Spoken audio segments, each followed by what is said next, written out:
ख्रिस्त में प्यारे भाइयों और बहनों, आप सबों को जय यीशु। आज ही हम पास्का का चौथा इतवार मना रहे हैं और आज का पाठ है Saint John chapter 10 verses 1 to 10। आज का तीनों पाठों का सारांश है I am the good shepherd, यानी भला गडेरिया मैं हूँ, and I am the gate, मैं वेधशाला का द्वार हूँ। यदि कोई मुझसे होकर प्रवेश करेगा तो उसे मुक्ति प्राप्त होती है। प्रिय विश्वासियों, प्रभु यीशु अपने को ऐसा क्यों कहते हैं कि भला गडेरिया मैं हूँ, वेधशाला का द्वार भी मैं हूँ? क्योंकि प्रभु यीशु ने स्वयं कहा था, यूहन्ना सुसमाचार अध्याय 14 और 6 में कहते हैं, मार्ग का सत्य और जीवन मैं हूँ, मुझसे होकर गए बिना कोई पिता के पास नहीं आ सकता है। मार्ग का सत्य और जीवन मैं हूँ, मुझसे होकर गए बिना कोई पिता के पास नहीं आ सकता है। लेकिन आज की दुनिया साइंस और टेक्नोलॉजी को प्राथमिकता देती है और यही विज्ञान और टेक्नोलॉजी दुनिया को बताती है कि ईश्वर के पास जाने के लिए, ईश्वर को प्राप्त करने के लिए सैकड़ों मार्ग के सैकड़ों रास्ते हैं।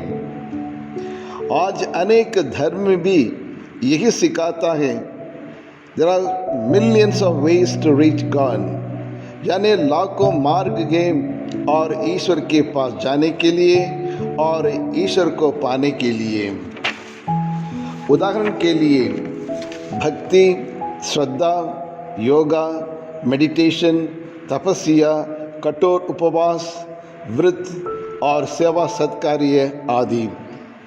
लेकिन हमारी बाइबल बतलाती है सिर्फ और केवल यीशु मसीह ही एकमात्र मार्ग है, एकमात्र रास्ता है परमेश्वर के पास पहुंचने के लिए, परमेश्वर के ज्ञान प्राप्त करने के लिए।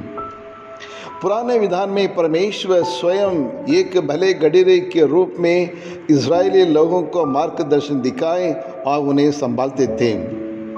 और उदाहरण के लिए साम 23:1 और साम 77:20 में इसके बारे में पढ़ने के लिए हमें मिलता है।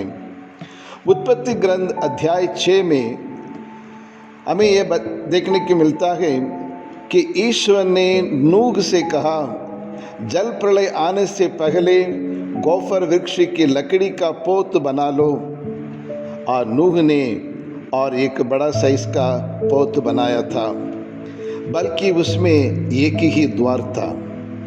निर्गमन ग्रंथ अध्याय 26 में ईश्वर ने मूसा से कहा, मेरे पवित्र निवास स्थान का निर्माण करो।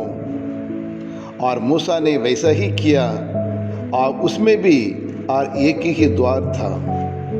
नया विधान में पहला तीमुथी अध्याय 2 और पद संख्या 5 बताता है कि केवल एक ही ईश्वर है और ईश्वर तथा मनुष्यों के बीच केवल एक ही मध्यस्थ है, अर्थात ईसा मसीह। उसी प्रकार नबी यशायाह ग्रंथ अध्याय 45 पद संख्या 21 से 22 में, मेरे सिवा कोई दूसरा ईश्वर नहीं है, मेरे सिवा कोई न्याय एवं उद्धारक ईश्वर नहीं है, मेरे सिवा कोई दूसरा ईश्वर नहीं है, मेरे सिवा कोई न्याय और उद्धारक ईश्वर नहीं है।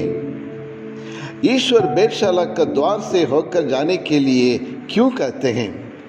पहला, because Jesus is our door that leads to salvation, यानी प्रभु यीशु ही वही द्वार है जिससे होकर हमें मुक्ति प्राप्त होती है। And the cross is the door through which we are able to attain the eternal life. Cross is the door through which we are able to attain the eternal life. क्रूस एक द्वार है जिसके द्वारा हमें अनंत जीवन प्राप्त होता है। वह हमारे लिए हमारे सारे पापों, गुनाहों, कुकर्मों, श्रापों, बीमारियों को अपने शरीर में लेकर प्रभु यीशु मरे और उनके घावों द्वारा हम भले चंगे हो गए हैं। दूसरा, हमें नव जीवन दिलाने हेतु अपना जीवन को क्रूस पर यानी स्वर्ग का द्वार पर बलि चढ़ाया और जीवन देने वाला जीवनदाता बन गया। तीसरा, वह हमारे आवाज एवं पुकार सुनकर हमारे रक्षक बनने के लिए और द्वार बने। उदाहरण के लिए और भजन संगीता अध्याय 50 और 15 में कहते हैं, संकट के समय मुझे पुकारो, मैं तुम्हारा उद्धार करूंगा। संकट के समय मुझे पुकारो, मैं तुम्हारा उद्धार करूंगा। और आगे भजन संगीता 91:15 में कहते हैं, यदि तुम मुझे पुकारोगे, यदि तुम पूरे तन मन से मुझे पुकारोगे, मैं उसकी सुनूंगा। और इतना ही नहीं, मैं संकट में उसका साथ दूंगा, मैं संकट में उसका साथ दूंगा, मैं उसका उद्धार करूंगा और तुम मेरा नाम की स्तुतिगान करोगे करके और प्रभु ने हमें कहा है। कैसे हमारे दुख भरी आवाज, हमारे दैनिक जीवन के कष्ट, पीड़ा, वेदना, बीमारियां, परेशानियां, समस्याएं, मुसीबतों का देखकर प्रभु पहचान लेते हैं। एक भले गडरी के होने के नाते और शैतान की और शक्तियों को और दुनिया की तमाम बुराइयों को हरा के हमें सुख, शांति, समृद्धि, प्रसिद्धि, प्रतिष्ठा, विकास, जीवन एवं उन्नति देता रहता है। अब हमें मनन चिंतन करने के लिए एक सवाल है, आज के शेपर्ड्स या लीडर्स कैसे हैं? याद रखिए, हम में से हर एक व्यक्ति को किसी न किसी रूप से भले गडरी की जिम्मेदारियों को निभाने के लिए ईश्वर के द्वारा बुलाहट हुई है।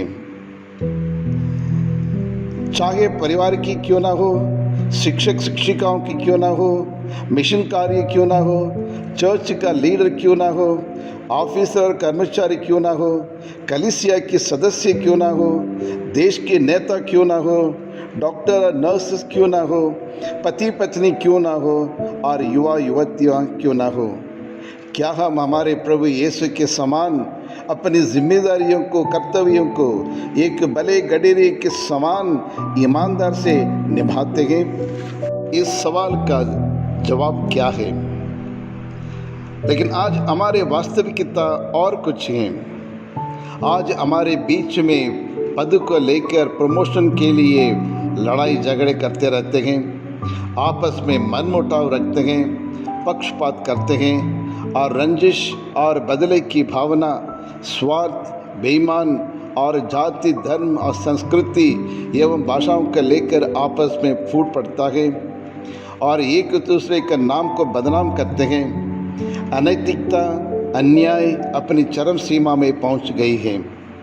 लेकिन आज वही प्रभु यीशु भले गडरिया और हमसे और आपसे कहते हैं, मेरी वाणी सुनो, मेरी वाणी सुनो, मेरे मूल्यों को अपने दैनिक जीवन में उतारो और मुझ पर विश्वास करो।